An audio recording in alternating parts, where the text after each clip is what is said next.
તો આપણો જે ગુજરાતીનો વિભાગ છે એમાં ટોટલ 10 ટોપિક કીધેલા છે, એટલે બીજા કોઈ ટોપિક વાંચવાની જરૂર નથી મિત્રો, આટલા 10 ટોપિક જ વાંચવાના છે.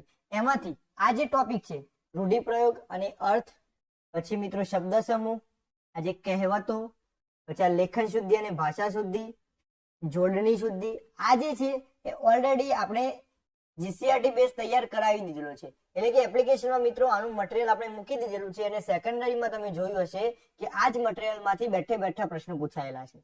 એટલે કે આ મિત્રો છે એ ખાલી તૈયાર કરવાનું છે, સમજવાનું છે સમાસ, અલંકાર, છંદ, વાક્યના પ્રકારો, સંધિ, જોડો છોડો, અને એ આપણે સમજવાનું છે. તો આજે આપણે આ જે ટોપિક છે સમાસ છે, છંદ છે મિત્રો, પછી આ લેખન શુદ્ધિ આવે છે, એના થોડાક ઉદાહરણ જોઈશું, જેથી કરીને આપણને ખ્યાલ આવે કે જીસીઆરટી બેઝ ઉદાહરણ કઈ રીતે પૂછાઈ શકે છે. તો શરૂઆત કરીએ હવે આપણે જીસીઆરટી બેઝ ઉદાહરણની. તો પહેલો જ છે સમાસનો વિગ્રહ અને ઓળખ, એટલે કે સમાસ આપેલો છે એનો આપણે વિગ્રહ પણ કરવાનો છે અને વિગ્રહ કર્યા પછી મિત્રો ઓળખ કરવાની છે. એટલે આ ખાસ યાદ રાખજો કે વિગ્રહમાં ભૂલ ના થવી જોઈએ અને વિગ્રહ સાચો હોવો જોઈએ, સાથે સાથે એની ઓળખ પણ સાચી હોવી જોઈએ, એટલા માટે. તો પહેલો જ સમાસ છે આપણો શુભાશુભ. ફટાફટ કોમેન્ટ બોક્સમાં આન્સર આપી દો તમે બધા કે આ શુભાશુભ શબ્દ છે એ કયો સમાસ છે અને એનો વિગ્રહ શું થશે. આપણને બધાને ખબર છે મિત્રો કે શુભાશુભ તો આપણે કહીએ છીએ, શું કહીએ છીએ? શુભ ને અશુભ આપણે કહેતા હોઈએ છીએ, પરંતુ હવે અને લાગ્યું વચ્ચે વિગ્રહમાં એટલે આપણને ખબર પડી ગઈ કે આ તો દ્વંદ્વ સમાસ છે. પરંતુ એમાં પણ બે પ્રકાર છે, એક અને બીજો કે અથવા તો અથવા વાળો. તો એમાં કયો પ્રકાર લખી શકીએ આપણે? તો એ આપણને ખબર હોવો જોઈએ, કારણ કે એકલો દ્વંદ્વ લખીશું તો આપણને માર્ક્સ મળશે નહીં. તો યાદ રાખીએ કે જ્યારે પણ અને થી વિગ્રહ થતો હોય ત્યારે મિત્રો કયો સમાસ આવે છે? તો ત્યારે આપણને બધાને ખબર છે ઇતરેતર દ્વંદ્વ. કયો સમાસ મિત્રો? ઇતરેતર દ્વંદ્વ સમાસ. દ્વંદ્વ તો ખરો પરંતુ કયો? ઇતરેતર દ્વંદ્વ. કેમ? તો અને અથવા તો આને સમુચ્ચય દ્વંદ્વ પણ કહી શકાય છે. આ વસ્તુ યાદ રાખીશું. આગળ વાત કરીએ મિત્રો તો બીજો છે પાસ ના પાસ. જો મિત્રો અહીંયાથી તમને ખ્યાલ આવશે કે આપણે કેમ આખું લખ્યું, ઇતરેતર દ્વંદ્વ કેમ લખ્યું, એટલું દ્વંદ્વ કેમ નહીં લખ્યું. તો પાસ ના પાસ, તો આનો વિગ્રહ શું થશે? યાદ રાખો મિત્રો, ફટાફટ કોમેન્ટ બોક્સમાં આન્સર આપો કે પાસ નાપાસ નો વિગ્રહ શું થશે. આપણે જાણીએ છીએ પાસ નાપાસ નો વિગ્રહ થઈ જશે પાસ કે નાપાસ. તો મિત્રો અહીંયા વિકલ્પ આપવામાં આવે છે, કાં તો પાસ કાં તો નાપાસ, એટલે કે અહીંયા વિગ્રહ કે થી થાય છે. તો જ્યારે પણ કે થી વિગ્રહ થતો હોય અથવા થી વિગ્રહ થતો હોય ત્યારે મિત્રો આપણે કયો સમાસ કહીએ છીએ? ત્યારે આપણે વૈકલ્પિક દ્વંદ્વ કહીએ છીએ. કયો સમાસ? તો વૈકલ્પિક દ્વંદ્વ. એટલે કે દ્વંદ્વ તો ખરા જ, આ બંને સમાસ મિત્રો દ્વંદ્વ સમાસ છે, પરંતુ જો અનેથી થતો હોય તો આપણે ઇતરેતર અથવા તો સમુચ્ચય દ્વંદ્વ કહીએ છીએ, જ્યારે કે અથવા તો અથવાથી થતો હોય તો આપણે વૈકલ્પિક દ્વંદ્વ કહીએ છીએ. આ ખાસ આપણને ક્લિયર હોવું જોઈએ. આ એટલા માટે મેં લીધા છે કે આ જે કન્ફ્યુઝન પોઈન્ટ છે એ આપણને દૂર કરવા પડશે આપણે. અને આ બંને મિત્રો ધોરણ 11 અને 12 ની જે બુક છે એમાં શબ્દ ભંડોળ છે તેમાં મિત્રો આ બે શબ્દો આપેલા છે અને આ બે શબ્દો પરથી સમાસ બની શકે છે, એટલે ખાસ આપણે યાદ રાખી લઈશું. આવા જ મિત્રો એક્ઝામમાં પૂછાઈ શકે છે. આગળ વાત કરીએ મિત્રો, ત્રીજો છે નિંદ્રાવશ. ફટાફટ કોમેન્ટ બોક્સમાં આન્સર આપો મિત્રો. નિંદ્રાવશ બધાને જ ખ્યાલ હશે, આમાં કઈ નવું છે જ નહીં. નિંદ્રાવશ એટલે શું? તો મિત્રો નિંદ્રાને વશ, નિંદ્રાને જે વશ છે એને આપણે નિંદ્રાવશ કહીએ છીએ. એટલે કે એનો મતલબ એવો થયો કે આનો જો વિગ્રહ કરવો હોય તો આવો થઈ શકે છે. કયો? તો નિંદ્રાને વશ અથવા તો નિંદ્રાથી વશ આ પણ કહી શકાય છે. પરંતુ અહીંયા જોઈએ તો નિંદ્રાને વશ એટલે કે અહીંયા વિભક્તિ પ્રત્યે લાગે છે મિત્રો. શું લાગ્યું છે? વિભક્તિ પ્રત્યે. અને આપણને ખબર છે કે જ્યારે પણ વિભક્તિ પ્રત્યે લાગે છે ત્યારે મિત્રો કયો સમાસ બને છે? ત્યારે આપણને બધાને ખબર છે કે તત્પુરુષ સમાસ. કયો સમાસ બને છે? તત્પુરુષ સમાસ બને. એટલે આ ખાસ ખ્યાલ હોવો જોઈએ આપણને કે આપણે જે વિગ્રહ કર્યો છે એ વિગ્રહ શેના આધારે કર્યો છે, કારણ કે તો જ આપણને ખબર પડી શકશે. એટલે આપણે ખાસ યાદ રાખી લઈશું. આગળ વાત કરીએ તો આગળ છે ભોજન ગૃહ. મિત્રો બધાને જ ખ્યાલ હશે કે ભોજન ગૃહ શું થશે સમાસ અને આનો વિગ્રહ શું થશે એ પહેલા તમે ફટાફટ કોમેન્ટ બોક્સમાં આપી દો કે ભોજન ગૃહ. ફટાફટ કોમેન્ટ બોક્સમાં આપો મિત્રો, યાદ રાખી લઈશું મિત્રો. ભોજન ગૃહ એટલે શું? તો ભોજન માટેનું ઘર. તો મિત્રો ભોજન માટેનું ઘર અથવા તો ગૃહ. અહીંયા લોકો શું ભૂલ કરે છે મિત્રો, તો અહીંયા ભોજન માટેનું ઘર એને લોકો શું કહેતા હોય છે, અથવા તો તમામ વિદ્યાર્થી મિત્રો આને મધ્યમ પદલોપી સમાસ સમજે છે. કારણ કે ભોજન માટેનું ઘર એટલે ભોજન ગૃહ, પરંતુ મિત્રો અહીંયા માટેનું એટલે આપણે વિભક્તિ પ્રત્યય લગાવ્યો છે. ષષ્ઠી વિભક્તિનો પ્રત્યય છે નું, નો, ની, નું, ના. જે ભોજન માટેનું ઘર છે એ મિત્રો મધ્યમ પદલોપી સમાસ થશે નહીં. આ સમાસ કયો થશે, તો તત્પુરુષ સમાસ. કયો સમાસ થશે મિત્રો, તત્પુરુષ સમાસ. એટલે કે આ કન્ફ્યુઝન છે એ કન્ફ્યુઝન આપણે દૂર કરવાનું છે, આપણે ખાસ યાદ રાખી લઈશું. આગળ વાત કરીએ મિત્રો તો 5 નંબરનો છે મિલ મજૂર. ફટાફટ આન્સર આપી દો મિત્રો. મિલ મજૂર. મિલ મજૂરમાં અહીંયા મિત્રો શું થશે, તો મિલ મજૂર છે એટલે કે મિલ મજૂર કોણ હોઈ શકે, તો મિલમાં જે કામ કરતો મજૂર હોય એને આપણે મિલ મજૂર કહીએ છીએ. તો અહીંયા જે મધ્યમ પદનો છે એ લોપ થયેલો છે કે મિલમાં કામ કરતો મજૂર, એટલે કે મિલમાં જે કામ કરે છે એ લોપ થયેલું છે, એને આપણે ડાયરેક્ટ મિલ મજૂર કહીએ છીએ. તો આનો વિગ્રહ શું થઈ જશે, તો મિલમાં કામ કરતો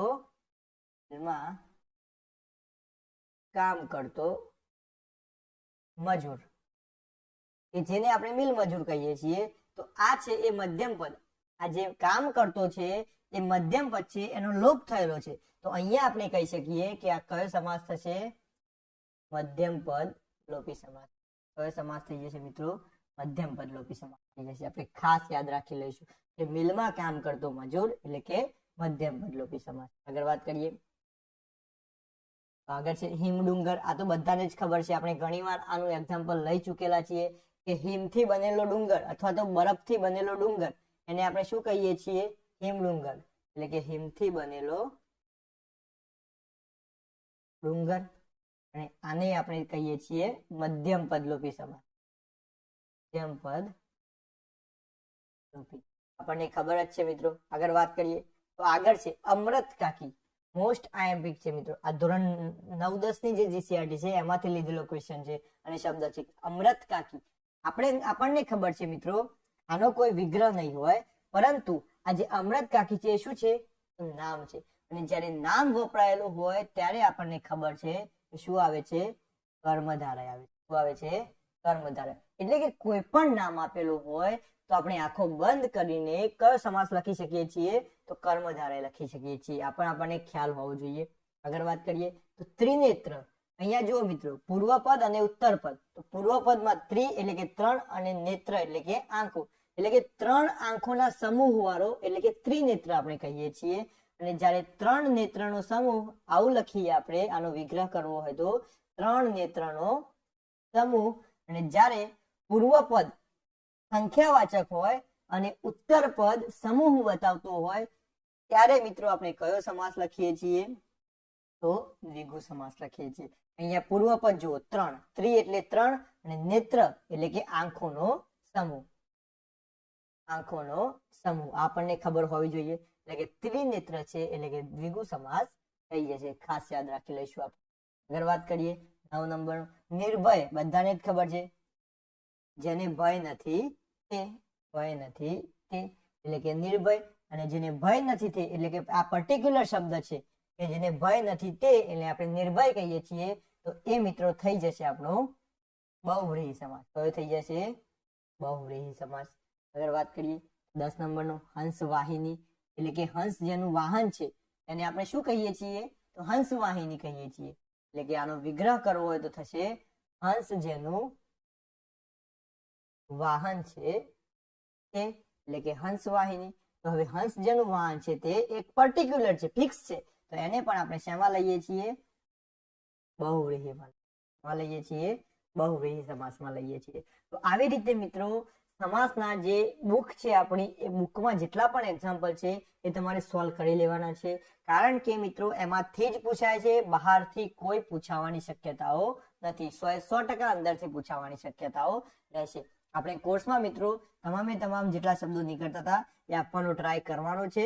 એટલે કે ખાસ બધું જ મટીરિયલ આપણે ઓલરેડી આપી દઈશું. એટલે યાદ રાખજો મિત્રો. ખાસ આ રીતે મિત્રો સમાસ અને એના જે વિગ્રહ છે એ અને ઓળખ આપણને ખ્યાલ હોવી જોઈએ. આગળ વાત કરીએ હવે તો આગળ છે મિત્રો વાક્ય શુદ્ધિ.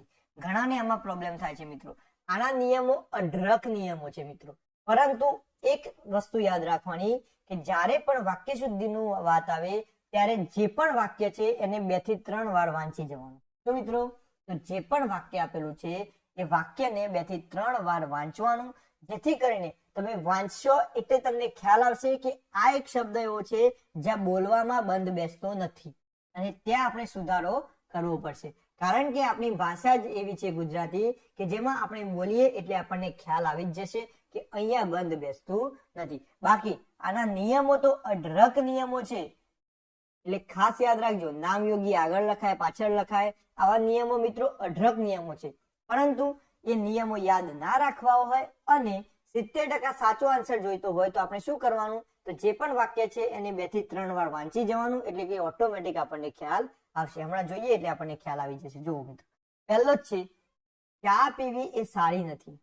શું મિત્રો, અહીંયા આપણને એવું લાગતું હશે કે આ વાક્ય શુદ્ધ જ છે, પરંતુ મિત્રો આ વાક્ય કેવું છે, તો આ વાક્ય અશુદ્ધ છે. કેવું છે? અશુદ્ધ છે.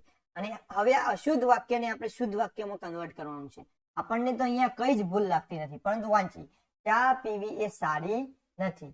ચા પીવી એ સારી નથી. તો અહીંયા આપણને એવું લાગે છે કે અહીંયા થોડું બંધ બેસતું નથી. કેમ? તો ચા પીવી એ સારી નથી કે ચા પીવી એ સારું નથી, આ બંનેમાંથી કયું સારું લાગે છે મિત્રો? તો આપણને ખ્યાલ આવી જાય કે ચા પીવી એ સારું નથી. એટલે કે ચા પીવી એ આપણા શરીર માટે સારું નથી. સારી નથી એ તો આપણે ચા માટે કહીએ છીએ. જો ચા ખરાબ હોય તો લખાય કે ચાનો સ્વાદ સારો નથી, કે એવું લખી શકીએ, પરંતુ આ સારી નથી એ તો કોઈ પણ ભોગે આવી શકે નહીં. આપણે અહીંયા સારું શેના માટે વાપર્યું? તો આપણા સ્વાસ્થ્ય માટે વાપર્યું કે ચા પીવી એ સારું નથી, એટલે કે આપણા જે સ્વાસ્થ્ય માટે સારું નથી. એટલે કે અહીંયા ભૂલ છે અને આપણે આ શુદ્ધ વાક્ય લખી લીધું. આવી રીતે મિત્રો આપણે આપણા 6th સેન્સ થી, આપણા કોન્ફિડન્સ થી આપણે જવાબ લખી શકીએ છીએ. આ વસ્તુ યાદ રાખજો. બીજું જોઈએ, અહીં શુદ્ધ ગાયનું ઘી મળે છે. શું મિત્રો? અહીં શુદ્ધ ગાયનું ઘી મળે છે. શું લાગે છે અહીંયા શું ભૂલ હોઈ શકે છે? કોમેન્ટ બોક્સમાં આન્સર આપો મિત્રો. અહીં શુદ્ધ ગાયનું ઘી મળે છે. વાંચતાની સાથે આપણને ખબર પડે કે કઈ બંધ બેસતું મને લાગતું નથી, એટલે કે આ અશુદ્ધ વાક્ય છે. એ આપણને ખબર પડી ગઈ કે અહીં શુદ્ધ ગાયનું ઘી મળે છે. મિત્રો શુદ્ધ ગાયનું ઘી, આ શુદ્ધ શબ્દ શેના માટે વાપર્યો અહીંયા? ગાય માટે. પરંતુ શુદ્ધ ગાય એવું તો કોઈ ઉલ્લેખ જ ના આવે મિત્રો. તો હવે આપણને બંધ બેસતું લખવા માટે શું લખી શકીએ? શુદ્ધ ગાયનું ઘી મળે છે. તો ગાય માટે શુદ્ધ શબ્દ વાપરે છે, પરંતુ રિયલમાં એ શુદ્ધ શબ્દ શેના માટે વપરાવો જોઈએ? તો ઘી માટે વપરાવો જોઈએ. એટલે કે આપણે એમ કઈ કહેતા હોવા જોઈએ કે અહીં ગાયનું શુદ્ધ ઘી મળે છે. આ શુદ્ધ શબ્દ છે એ ગાય માટે વપરાય છે, પરંતુ ગાય માટે નથી વાપરવાનો. આપણે તો એ શુદ્ધ શબ્દ ઘી માટે વાપરવાનો છે. આપણે આવી રીતે લખી શકીએ છીએ કે અહીં ગાયનું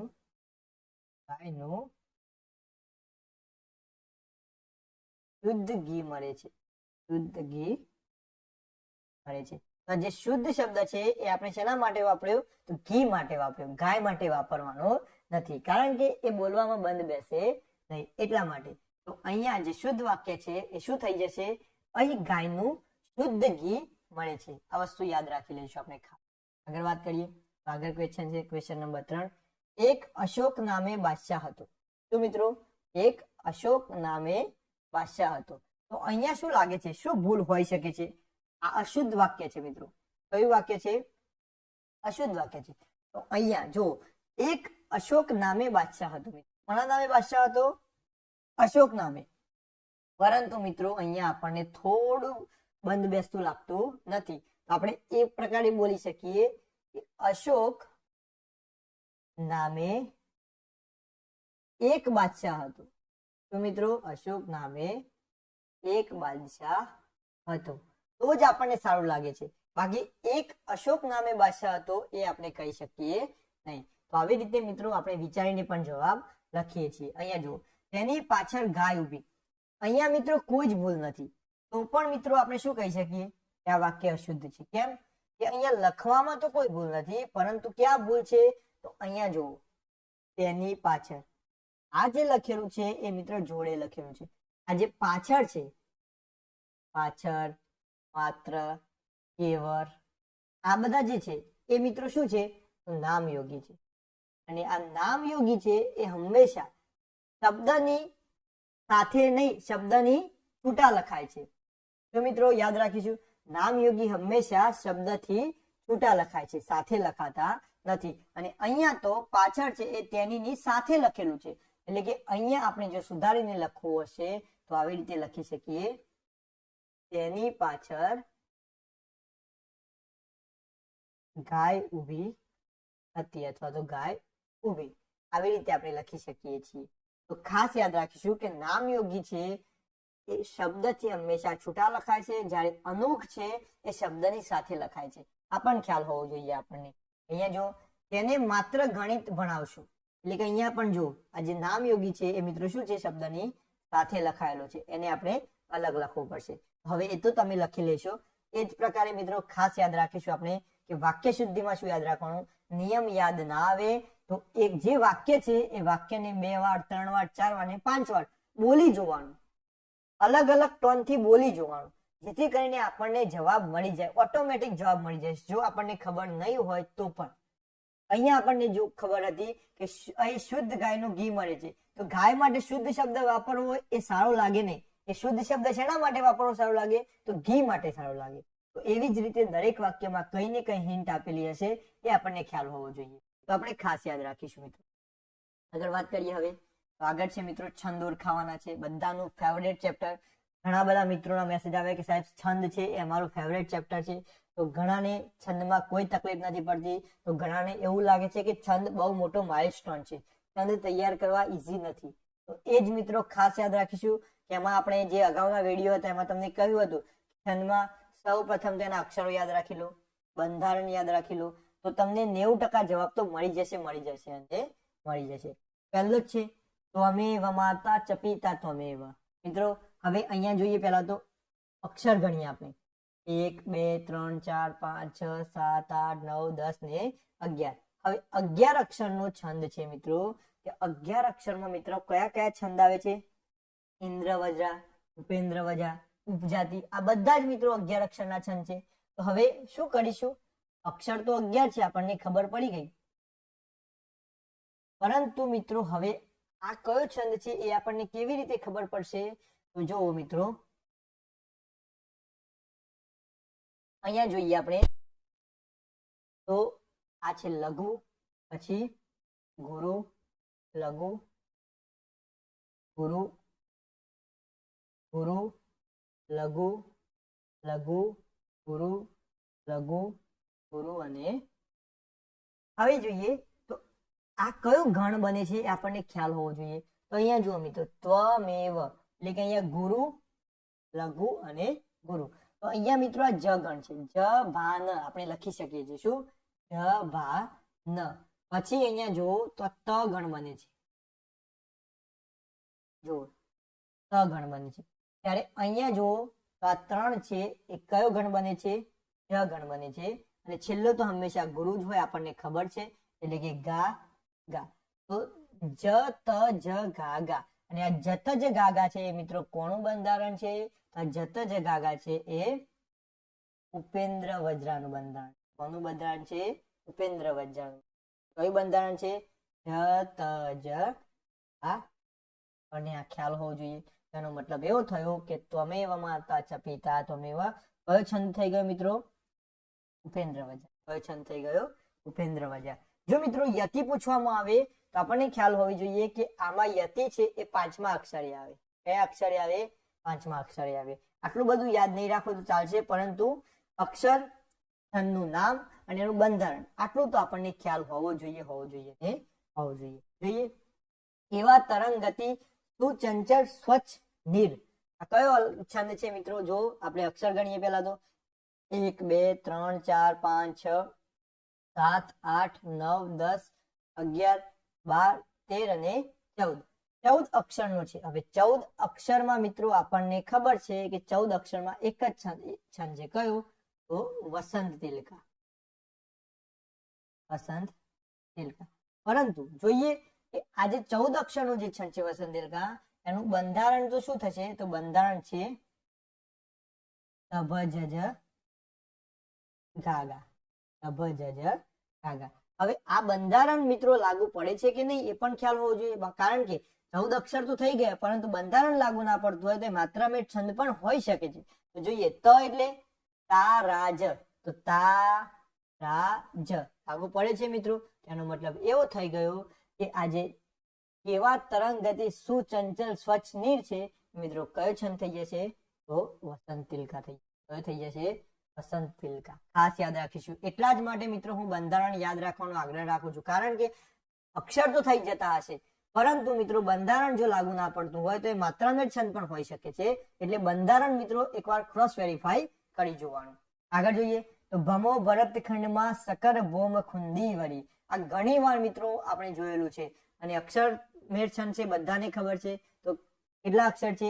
1 2 3 4 5 6 7 8 9 10 11 12 13 14 15 16 અને 17. હવે 17 અક્ષર કન્ફ્યુઝન આવ્યું તો ફરી આ શોર્ટ ટ્રીક બધાને યાદ રખાઈ હતી. મેં યાદ રખાઈ હતી શોર્ટ ટ્રીકમાં મિત્રો. ટોટલ 17 અક્ષર છે. 17 અક્ષર વાળા છંદ દાખલા તરીકે 4 5 6 7 10 11 12 13 એ લઈને છેક 17 સુધી આ 17 અક્ષર છે. પરંતુ શોર્ટ ટ્રીક મેં શું યાદ રખાઈ હતી તમને કે જો આ 17 અક્ષરના છંદ હોય તો 17 અક્ષરમાં ટોટલ 4 છંદ છે. કયા છંદ છે 4 મિત્રો? એક તો મંદાક્રાંતા, પછી મિત્રો શિખરિણી, પછી હરિણી અને પૃથ્વી. આ 4 છંદ મિત્રો 17 અક્ષરના છે. હવે 4 માંથી ઓળખવા કઈ રીતે આપણે? એના માટે મેં તમને એક શોર્ટકટ ટ્રીક હતી. આપણે આ 17 અક્ષર લખ્યા તેમાં તમને કહ્યું હતું કે જો પહેલા 3 ગુરુ હોય, પહેલા 3 ગુરુ અક્ષરો હોય તો એ છંદ થઈ જશે મિત્રો મંદાક્રાંતા. કયો થઈ જશે?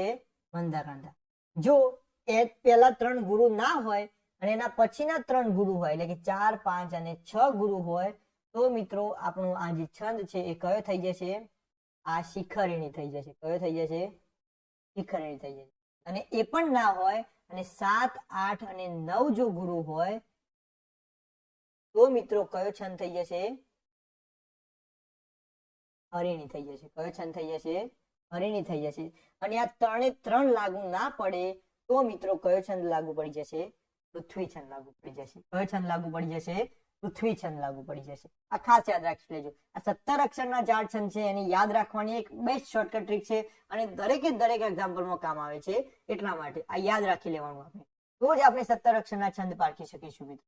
તો ખાસ પહેલા 3 ગુરુ હોય તો મંદાક્રાંતા, પછી 4 5 અને 6 ગુરુ હોય તો શિખરિણી, 7 8 9 ગુરુ હોય તો હરિણી અને આ 3 લાગુ ના પડતા હોય તો મિત્રો કયો? પૃથ્વી છંદ. આપણને ખાસ ખ્યાલ હોવો જોઈએ. આટલી વસ્તુ યાદ રાખી લઈશું આપણે ખાસ. તો અહીંયા જોઈએ તો હવે ભમો ભરતખંડમાં સકર ભોમ ખુંદી વળી. ફટાફટ આન્સર આપો મિત્રો. આ કયો છંદ હોઈ શકે છે? મંદાક્રાંતા બને, શિખરિણી બને, હરિણી બને કે પૃથ્વી બને? ફટાફટ આન્સર આપી દો મિત્રો. ત્યાં સુધી આપણે આ ઇરેઝ કરી લઈએ. તો યાદ રાખો, જો પહેલા 3 માં ગુરુ થાય છે તો પેમાં ભ મો ભ એટલે કે અહીંયા જોઈએ તો આ તો લઘુ ગુરુ લઘુ એટલે કે પહેલા 3 નથી એટલે કે એનો મતલબ મંદાક્રાંતા તો નથી. પછી જોઈએ કે પાછળના 3 છે ર ત ખંડ એટલે કદાચ આ ગુરુ છે પરંતુ આ તો બંને લઘુ છે એટલે એ પણ લાગુ નથી પડતું. તો હવે આગળના 3 જોઈએ. આગળના 3 છે આ 3, તો એમાં ડ જ ગુરુ છે, લઘુ છે અને સ લઘુ છે એટલે કે એ પણ લાગુ ના પડે. એટલે કે હરિણી પણ લાગુ ના પડે. એટલે કયો છંદ લાગુ પડશે અહીંયા? તો અહીંયા પૃથ્વી છંદ લાગુ પડી જશે. કયો છંદ લાગુ પડી જશે મિત્રો? પૃથ્વી. કે આ પૃથ્વી છે. પરંતુ આપણે ક્રોસ વેરીફાઈ તો કરવું જ રહ્યું, કારણ કે કદાચ પૃથ્વી છંદ ના હોય અને માત્રામેળ હોઈ શકે છે. એટલે તો પૃથ્વી છંદનું બંધારણ આપણને ખ્યાલ હોવો જોઈએ. તો પૃથ્વી છંદનું બંધારણ શું હશે મિત્રો? જસ જસ યલગા. આપણને બધાને યાદ જ છે.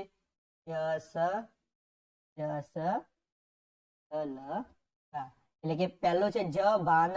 જ એટલે કે લઘુ, ભા એટલે કે ગુરુ, અન્ન એટલે કે ગુરુ. તો લાગુ પડે છે. તો આ છંદ થઈ જશે મિત્રો પૃથ્વી છંદ. ખાસ યાદ રાખી લઈશું. આવી રીતે મિત્રો અલગ અલગ શોર્ટ ટ્રીકો યાદ રાખતા રહેજો, કારણ કે એક્ઝામમાં સીધું કામ આવી જશે. આગળ વાત કરીએ. ઉગે છે નભ સૂર્ય ગાઢ જગના અંધારને ભેગા. તો શું થશે મિત્રો? જોઈએ અહીંયા 1 2 3 4 5 6 7 8 9 10 11 12 13 14 15 16 17 18 અને 19. તો 19 અક્ષરનો તો એક જ છંદ છે મિત્રો. કયો છંદ છે? શાર્દૂલ વિક્રીડિત છંદ. કયો છંદ છે મિત્રો? શાર્દૂલ વિક્રીડિત છંદ. હવે શાર્દૂલ વિક્રીડિત છંદ આપણે નક્કી કર્યું, પરંતુ એનું બંધારણ શું થશે? તો એનું બંધારણ છે આપણને ખબર છે. શાર્દૂલ વિક્રીડિત નું મેં કઈ રીતે યાદ રખાવ્યું હતું મિત્રો? જે પણ મારા જોડે ભણ્યા છે એમને ખ્યાલ જ હશે કે શાર્દૂલ વિક્રીડિત છંદ નું બંધારણ કઈ રીતે યાદ રખાવ્યું હતું? તો માસી જસી સુતોગા. શું યાદ રખાવ્યું હતું? માસી જસી સુતોગા, એટલે કે મસ જસ થતગા. તો અહીંયા જો મ એટલે કે મા તારા, તો મા તારા તો લાગુ પડે જ છે, એટલે કે આ છંદ થઈ જશે શાર્દૂલ વિક્રીડિત છંદ. ખાસ યાદ રાખી લેજો મિત્રો. આગળ વાત કરીએ. ભૂલો ભલે બીજું બધું, મા બાપને ભૂલશો નહીં. ખાસ મિત્રો આ માત્રામેળ છંદ છે અને તમારે કોમેન્ટ બોક્સમાં આન્સર આપવાનો છે કે આ છંદ કયો છે. આ તમારી માટે હોમવર્ક છે. તો મિત્રો આ હોમવર્ક છે કે 5 નંબરનો ભૂલો ભલે બીજું બધું, મા બાપને ભૂલશો નહીં. આ માત્રામેળ છંદ છે અને તમારે કોમેન્ટ બોક્સમાં આન્સર આપવાનો છે કે આ છંદ કયો છે. ખાસ મિત્રો યાદ રાખી લઈશું આપણે. આગળ વાત કરીએ તો આગળનો ક્વેશ્ચન છે.